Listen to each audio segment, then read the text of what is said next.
اللہ فرماتا ہے جو تم خرچ کرتے ہو تو جو چیز تم نے نکال دی اس کی جگہ اللہ تمہیں اور عطا کر دیتا ہے۔ بعض کا ہمارا یہ ہوتا ہے کہ کوئی آدمی مالی بحران میں آ گیا تو وہ کرتا کیا ہے کہ جو راہ خدا میں دینے کا کھاتا تھا پہلے اسے کلوز کرتا ہے، یہ فلاں مدرسے کو دیتے ہو یہ بھی بند کر دو، یہ مسجد کو دیتے ہو یہ بھی بند کر دو، یہ فلاں غریب کو دیتے ہو یہ بھی بند کرو، حالات ٹائٹ ہو گئے۔ لیکن 5 گاڑیاں ہیں تو 2 گاڑیوں پہ گزارا کر لیا جائے، پیٹرول بچے، یہ نہیں ہو سکتا۔ گھر کے لچھن وہی ہیں لیکن بند کہاں سے کیا؟ جہاں سے رزق آنا تھا۔ ہمیں تو یہ حکم دیا ہے جب رزق تنگ ہونے لگے صدقہ دے کے رب سے کاروبار کر لو، صدقے سے تمہارے رزق میں اضافہ ہوگا۔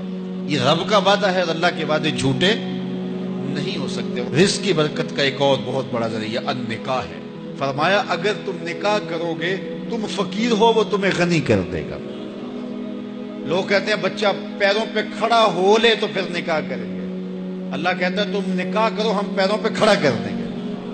ہمارا فلسفہ اپنا ہے، اس کا حکم اپنا ہے۔ وہ کہتا ہے ابھی تو یہ اپنے لیے نہیں کماتا تو جو آئے گی اس کو کہاں سے کھلائے گا؟ میاں جس نے آنا ہے اس نے اپنا رزق لے کے آنا ہے۔ تو بچوں کی شادیاں کرو اگر وہ جوان ہو گئے، رزق نصیب ہو۔ اپنے اہل خانہ کو نماز کے حکم دینے سے رزق بڑھتا ہے، کیونکہ جو صبح کا وقت ہوتا ہے یہ رزق کے بٹنے کا وقت ہوتا ہے، اور جس گھر میں صبح کے وقت لوگ سوئے ہوئے ہوتے ہیں وہاں بے برکتیاں ہوتی ہیں۔ تو طلوع فجر سے لے کر کے طلوع آفتاب تک اپنی اولاد کو، بیوی کو، بچوں کو نہ سونے دیں۔ اس وقت رزق بٹنے کے لمحے ہوتے ہیں۔ کثیر دعائیں مانگیں، تلاوت کلام مجید پڑھیں، اور نماز فجر مرد حضرات مسجدوں میں جا کے باجماعت ادا کریں، اور گھروں میں جو ہے وہ بیٹیاں بہنیں مصلے بچھا لیں تو اللہ کی رحمتوں کا نزول ہوگا۔ اب ایک حدیث میں رزق کے اضافے کا ایک اور نسخہ ارشاد کیا گیا۔ میرے حضور نے فرمایا جو شخص یہ چاہتا ہے کہ اس کے رزق میں برکتیں ہو اور اس کی عمر میں اضافہ ہو تو وہ اپنے رشتہ داروں کے ساتھ سلوک اچھا کرے۔ رشتہ داروں کے ساتھ اگر اچھا سلوک کرو گے تو پھر تمہارے رزق میں برکت ہو۔ غریب ہیں تو ان کی مدد کرو، ان کی بیٹیوں کی شادیاں اپنے ذمے لے لو اگر اللہ نے آپ کو وسعت دی ہے، ان کی پریشانیاں بانٹ لو، ان کا قرضہ ہے تو اتارنے کی کوشش کرو، ان کو مشکلات سے نکالنے کی کوشش کرو۔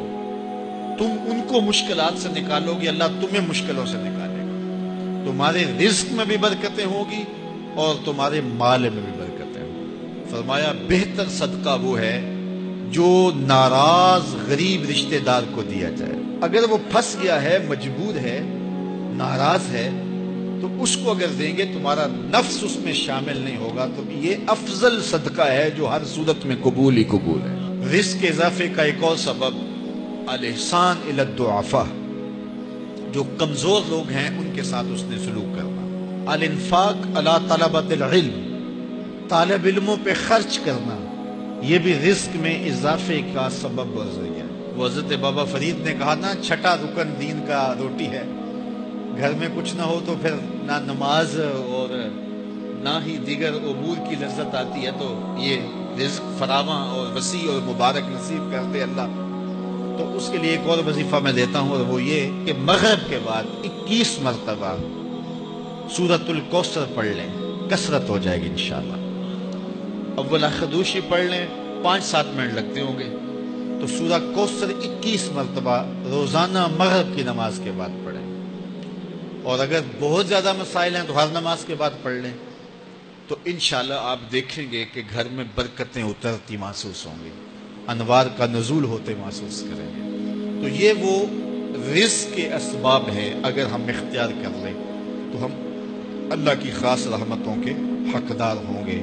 اللہ ہم سب کو رزق حلال، رزق وسیع، رزق سہل، رزق مبارک، رزق فراواں نصیب فرمائے۔ عمومی طور پہ جب نکاح ہوتا ہے تو خاتون نے گھر چھوڑ کے شوہر کے گھر میں آنا ہوتا ہے۔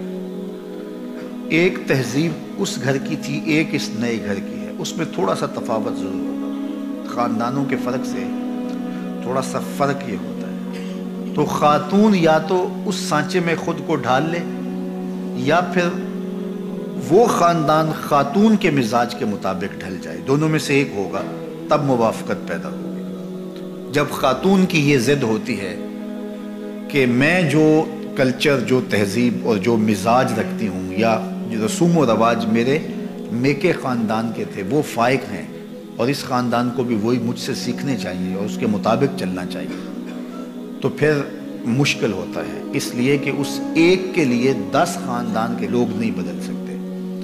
تو اگر یہ اپنے آپ کو ان 10 لوگوں کے مزاج کے مطابق ڈھال لے، ایسا مزاج نہیں جو شریعت سے متفاوت ہو، عمومی طور پہ ہمارے جو معاشرتی معاملات ہیں اس میں اگر وہ اپنے آپ کو ڈھال لے تو یہ اس کے لیے آسان ہوگا۔ یہ جس جگہ گئی ہے وہاں جا کے اس مزاج میں، وہ کہتے ہیں نا کہ جیسا دیس ویسا بھیس، تو وہ وہاں جا کے اس بھیس کو پہن لے تو یہ عجیب نہیں لگے گی، لیکن وہ اس پورے گاؤں کے اندر سے ایک خاندان اس بھیس کو اختیار کرے جو یہ لے کر کے آئی ہے، تو وہ اپنے خاندان کے اندر بھی عجیب لگیں گے، اور جو ہے وہ بالخصوص کہیں گے کہ بس یہ تو اس خاتون نے ان کو اپنے نغے میں لے لیا۔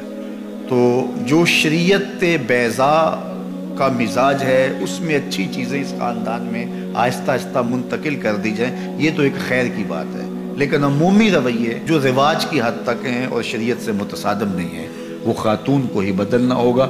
اور جب خاتون اس بات کی ضد کرتی ہے کہ میرے مزاج کے سانچے میں یہ ڈلیں تو پھر تناؤ پیدا ہو جاتا ہے اور الجھاؤ پیدا ہوتا ہے، اور یہ الجھاؤ بالآخر طلاق تک جا پہنچتا ہے۔ تو اس چیز کا خاتون کو بالخصوص خیال رکھنا چاہیے۔ خاوند کو اندھیرے میں رکھنے کی وجہ سے بھی باہم تناؤ پیدا ہوتے ہیں۔ بعض خواتین بہت چالاک بننے کی کوشش کرتی ہیں اور بہت سارے چھوٹے چھوٹے امور میں گھر کے اخراجات اور دیگر معاملات سے لے کر کے جو ہے وہ خاندان کے دیگر امور تک اپنے خاوند کو اندھیرے میں رکھنے کی کوشش میں لگی رہتی ہے۔ ایسا ہوتا نہیں ہے، کچھ خاوند ایسے ہوتے ہیں جو ان کو کسی چیز کی سمجھ نہیں آتی ہے، لیکن عمومی طور پہ اکٹھے رہتے ہوئے یہ بات سمجھ میں آتی ہے۔ تو بعض تو کہتے ہیں کوئی بات نہیں، یہ ہوتا ہے، لیکن بعض کے اندر طبع کی سختی اتنی ہوتی ہے کہ اس کو پھر گوارا نہیں کر پاتے، اور پھر عورت اس عادت سے مجبور ہو کر پھر دوبارہ اسی کام پہ آتی ہے، اور پھر آہستہ آہستہ یہ اختلاف بڑھ جاتے ہیں، کس دن طلاق تک بھی نوبت پہنچ جاتی ہے۔ اس لیے عورت کو کوئی ضرورت نہیں ہے کہ اپنے شوہر کو اندھیرے میں رکھے۔ شوہر اس کو جتنی اجازت دیتا ہے، جتنا آگے بڑھنے کی، اخراجات کے حوالے سے، رشتہ داروں کے ساتھ معاملت کے حوالے سے، اور دیگر جو ہے وہ معاشرتی تعلقات کے حوالے سے، بیوی کو اتنا ہی آگے بڑھنا چاہیے اور شوہر کی مرضی، مشاورت اور رضا کے مطابق ہونا چاہیے۔ تو اس سے انشاءاللہ ایک خوبصورت ازدواجی زندگی جنم لیتی ہے۔ لیکن اگر خاتون کہے کہ بس نہیں ہے، میں خود اپنی مرضی کی مالکہ ہوں اور شوہر کو میں پتہ بھی نہیں چلنے دوں گی اندھیرے میں، تو ایک دن جب اس کی خبر اس کو ہوتی ہے تو پھر ایک دم اس کا غصہ عود کر آتا ہے، جس کے نتیجے کے اندر تلخی پیدا ہوتی ہے۔ تو خاتون کو یہ کبھی نہیں کرنا چاہیے، شوہر کو کبھی بھی اندھیرے میں نہیں رکھنا چاہیے، اس کی زندگی کھلی کتاب کی طرح اس کے شوہر کے سامنے ہونی چاہیے۔ حتیٰ کہ اس نے اپنے ماں باپ کو بھی ملنے کے لیے جانا ہے تو اس کو چوری نہیں جانا چاہیے، اپنے شوہر سے پوچھ کے جانا چاہیے، اور اگر وہ اجازت نہیں دیتا تو اس کے لیے بھی شریعت نے ضابطہ دیا ہے کہ ایک مدت اس کی مقرر کی ہے، اور اس میں بھی سسرال کے حالات کی مطابقت میں کہا ہے کہ جو ہے وہ جا سکتی ہے، لیکن وہ شام تک گھر پلٹ آئے گی۔ اگر وہ اس صورت میں ہے کہ شوہر بہت ظالم ہے، وہ جانے نہیں دیتا، تو ظاہر ہے کہ قطع تعلقی تو نہیں ہوگی، تو وہ ایک مخصوص مدت کے بعد جو ہے وہ جا سکتی ہے، لیکن شام کو پلٹ آئے گی۔ لیکن عمومی طور پہ ایسے ظالم شوہر تو کم ہی ہوتے ہیں، عمومی طور پہ تو جانے دیتے ہیں، تو ان کی اجازت کے بغیر۔ اب اگر کسی وجہ سے وہ کبھی روک دیں، بعض حالات ایسے ہوتے ہیں معروضی حالات، تو پھر بیوی کو رک جانا ہی اس کے لیے عافیت ہوتی ہے۔ آج کل تو دیگر ذرائع سے حال احوال جو ہے وہ میکے کے معلوم ہوتے رہتے ہیں، تو اس لیے یہ کہنا کہ بس تم مجھے روک نہیں سکتے ہو تو میں جاؤں گی، تو یہ چڑ اور ضد پیدا ہوتی ہے اس سے، اور جس سے جو ہے وہ دوری پیدا ہوتی ہے، تو یہ چیز بہت غلط ہوتی ہے، اور اس سے جو ہے وہ طلاق تک نوبت آتی ہے۔